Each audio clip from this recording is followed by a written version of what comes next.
Buenas tardes, nosotros somos el grupo número 10. En esta tarde vamos a delimitar las características morfológicas del suelo en nuestra área que nos tocó. Como primera característica tenemos la estructura, la textura, la consistencia, la plasticidad, el color utilizando la tabla de Mussel, la densidad aparente o porosidad. Para poder determinar la textura del suelo es recomendable separar las partículas más pequeñas para poder tener una mejor obtención del tamaño y del tipo de textura que presenta el suelo. En este caso, en la calicata que se realizó tenemos un cultivo que es de pasto. Esta tiene las raíces ramificadas por las cuales no son pivotantes, entonces tenemos poca proyección de raíces a nivel de profundidad del suelo. Si un suelo es arcilloso, limoso o arenoso, quiere decir que un suelo arenoso, si esto se llega a formar y no se deteriora, quiere decir que tiene menos del 70% de arena. Si esto de cierto tiempo se deteriora, quiere decir que tiene de un 70 a un 85% de arena. Si en dado caso el terrón no se llega a formar, quiere decir que tiene el 85% más de arena. En un suelo limoso se llega a formar, pero es húmedo, por lo tanto no quiere decir que no es pegajoso. En un suelo arcilloso se llega a formar, es húmedo, pero por lo tanto es contrario al limoso, que este sí es pegajoso. En conclusión, en esta parte del terreno llegamos a concluir que este suelo quiere decir que es un suelo limoso.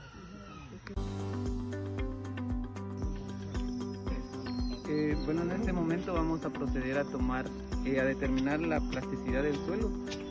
Para empezar, ¿qué es la plasticidad del suelo? La plasticidad se dice que es una propiedad de una materia que tiene la capacidad de poder resistir ante diferentes deformaciones rápidas y sin que se cambie el volumen. En relación a la plasticidad durante su proceso de formación, el volumen de una arcilla permanece constante, mientras por lo contrario el volumen de una arena cambia constantemente durante el proceso de su formación. La plasticidad se manifiesta a través de partículas escamosas que tienen un tamaño tipo coloidal y que se encuentran presentes en el suelo. Las partículas son las encargadas o son los responsables de la alta compresibilidad y la baja impermeabilidad del suelo. Existen 4 tipos de plasticidad. Está el plasticidad no plástico, ligero plástico, plástico y muy plástico.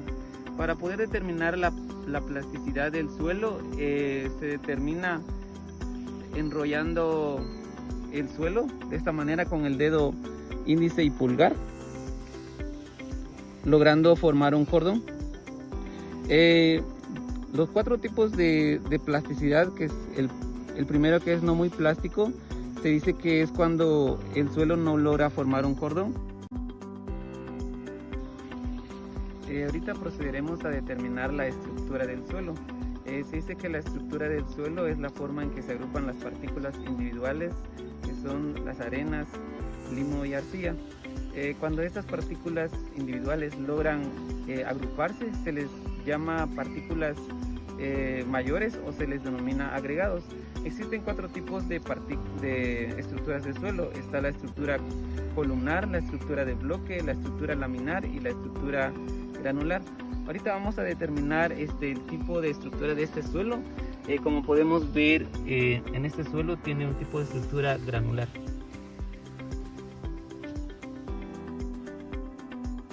Lo siguiente que vamos a hacer es determinar el color del suelo. El color del suelo, ¿de qué nos sirve? Nos sirve para determinar qué tipo de suelo es, el origen del suelo, la conservación que ha tenido y el desarrollo. Un suelo oscuro quiere decir que tiene mayor cantidad de materia orgánica. Un suelo de color más claro contiene mayor concentración de metales pesados como el hierro.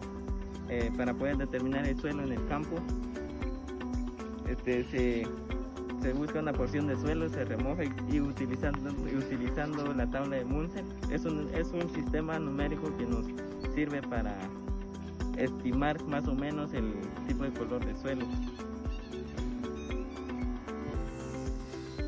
Para poder usar la tabla de Munsen, primero se utiliza una porción de suelo, se remoja.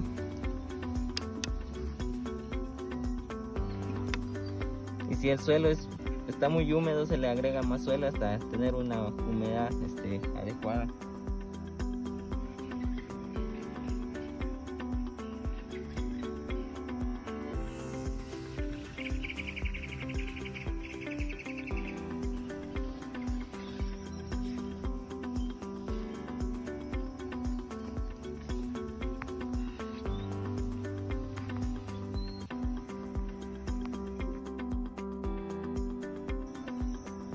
La densidad aparente. La densidad aparente nos permite determinar la densidad del suelo y también la porosidad. Para poder determinar la densidad aparente, primero tenemos que utilizar un recipiente en forma de cilindro, el cual tenemos que medirle sus dimensiones. Primero, tiene un diámetro de 10 centímetros y una altura de 11 centímetros. Posteriormente a ello procedemos a llenarlo con suelo y tenemos que compactarlo en su totalidad. Luego procedemos a pesar el suelo.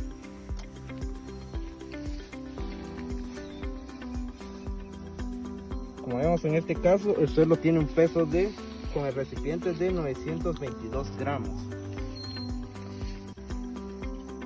En el caso del volumen, utilizamos la fórmula de pi por radio al cuadrado por altura, con el cual obtenemos el volumen del recipiente. Posterior al pesaje tenemos que secar el suelo y posterior a ello tenemos que pesar nuevamente el suelo seco, y luego tenemos que utilizar la fórmula de peso húmedo menos peso seco dividido el volumen para determinar la densidad aparente en gramos por centímetros cúbicos. Para concluir en la práctica de campo del curso de edafología, en todas las características morfológicas que hicimos en nuestra calicata de 1,50 m por 1,50 m de profundidad, pudimos deducir de que determinamos esta área con un tipo de suelo de franco-arcilloso. ¿Esto por qué? Porque en las características morfológicas, en la estructura, textura y porosidad del suelo, con el análisis de la densidad aparente y la densidad real, pudimos determinar que la textura se adecua a la clasificación de los franco-arcillosos, conjunto con la coloración y los resultados que se hicieron en la evaluación de la densidad aparente. Determinamos que para este tipo de área y suelo, antes de realizar la implementación de algún cultivo, necesitamos hacer enmiendas agrícolas, ya que las características de los suelos franco-arcillosos tienden a ser muy pesados en metales, y para la corrección de esta característica necesitamos implementar enmiendas agrícolas para la implementación de algún cultivo. Gracias.